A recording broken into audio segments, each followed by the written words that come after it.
महाभारत की एक गूंज, एक ऐसी ध्वनि जो सिर्फ कानों से नहीं बल्कि दिल से सुनी गई थी। चलिए आज कुरुक्षेत्र के उस मैदान में चलते हैं और उस एक श्लोक के गहरे मतलब को समझते हैं। कुरुक्षेत्र के मैदान में जब शंख बजे तो वो सिर्फ युद्ध का ऐलान नहीं था। नहीं, बिल्कुल नहीं। उस आवाज में एक बहुत गहरा राज छिपा था, एक ऐसा संकल्प जो इतिहास को बदलने वाला था। जरा उस पल की कल्पना कीजिए। कुरुक्षेत्र का विशाल मैदान, माहौल में एक भारी तनाव है। दो बहुत बड़ी सेनाएं आमने सामने खड़ी हैं, लड़ने के लिए तैयार। और हवा में एक अजीब सी शांति है, बिल्कुल तूफान से पहले वाली खामोशी। और फिर श्लोक 18 में बताया गया वो पल आता है। उस खामोशी को चीरती हुई एक ऐसी आवाज गूंजती है जो रोंगटे खड़े कर दे। एक बहुत ही जबरदस्त और असरदार ध्वनि। पता है, ये आवाज किसी एक की नहीं थी, ये एक सामूहिक गर्जना थी। जब कई महान योद्धाओं ने एक ही पल में अपने अपने शंख फूंक दिए।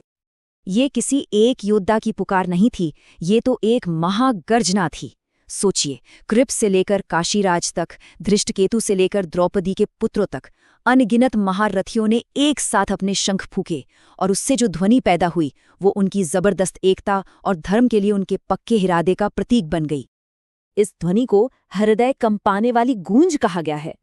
मतलब ये सिर्फ एक आवाज नहीं थी, ये एक वाइब्रेशन थी, एक कंपन जो जमीन से लेकर आसमान तक और हर योद्धा के दिल की गहराइयों तक पहुंच रही थी। तो चलिए अब इस आवाज के गहरे मतलब को समझते हैं। ये सिर्फ एक फिजिकल साउंड से कहीं ज्यादा थी, ये एक प्रतीक थी, एक बहुत शक्तिशाली संदेश। तो यहाँ फर्क समझना बहुत जरूरी है। ये सिर्फ लड़ाई शुरू करने का एक नारा नहीं था, नहीं, ये धर्म की रक्षा के लिए एक सामूहिक प्रतिज्ञा थी।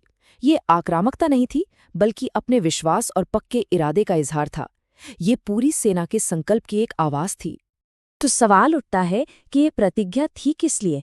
देखिए, ये युद्ध सिर्फ जमीन के एक टुकड़े के लिए नहीं था, ये तो सिद्धांतों की, उसूलों की लड़ाई थी। शंखों की वो गर्जना एक बहुत बड़ा संदेश दे रही थी। वो बता रही थी कि ये जो लड़ाई अब होने जा रही है, ये कोई आम लड़ाई नहीं है। और संदेश ये था कि ये लड़ाई हथियारों से ज्यादा सत्य और असत्य के बीच की है, एक नैतिक, एक मॉरल जंग। और शंखों की वो ध्वनि इसी का ऐलान थी। और यहाँ धर्म का मतलब समझना बहुत जरूरी हो जाता है। धर्म का मतलब है कर्तव्य का रास्ता, न्याय का रास्ता और सत्य का रास्ता। यही वो सिद्धांत था जिसकी रक्षा के लिए पांडव सेना वहां खड़ी थी। तो असल में उन शंखों की गूंज ने पांडव सेना की हिम्मत, उनकी एकता और उनके विश्वास को एक आवाज दे दी थी। उनका संकल्प, उनकी निष्ठा, सब कुछ उस एक सामूहिक ध्वनि में साफ साफ सुनाई दे रहा था।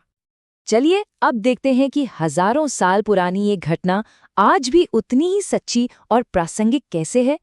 ये एक यूनिवर्सल ह्यूमन एक्सपीरियंस से जुड़ती है। ये एक सार्वभौमिक सत्य है। चाहे कोई भी जमाना हो, जब भी न्याय को बचाने की, इंसाफ की रक्षा करने की जरूरत पड़ती है, तो कर्तव्य की एक पुकार हर सच्चे दिल में एक वैसी ही गूंज पैदा करती है, बिल्कुल जैसी कुरुक्षेत्र में उन शंखों ने की थी। और जानते हैं, यही है उस दिव्य गूंज का असली मतलब।